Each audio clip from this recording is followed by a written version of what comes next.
మనకు బోలెడన్ని తెలివితేటలు ఇచ్చాడు దేవుడు. ఈ తెలివితేటలని పనికొచ్చేట్లుగా వినియోగించుకోవడానికి శంకరాచార్య స్వామి వారు ఒక చిన్న సూచన చేశారు. శృతిమతస్తర్కోనుసంధీయత దుస్తర్కాత్ సువిరమ్యతాం అని. ఒకే వాక్యాన్ని, ఒకే యుక్తిని మంచికి వాడవచ్చు, చెడుకి వాడవచ్చు.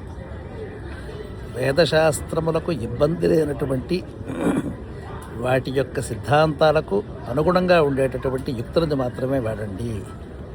అలా చేసినట్లయితే మీరు ధర్మజ్ఞులవుతారు అని పెద్దలు ఉపదేశిస్తూ ఉంటారు.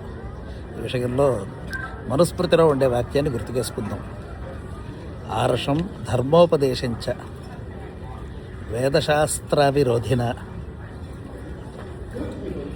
యస్తర్కేణానుసంధత్తే సధర్మం వేద నేతరః.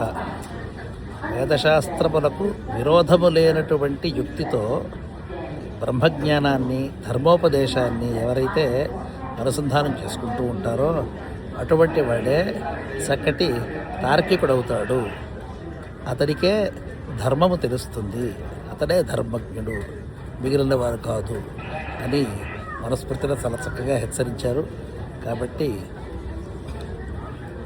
ధర్మశాస్త్రం యొక్క అంతరంగాన్ని తెలుసుకుని ప్రవర్తించండి.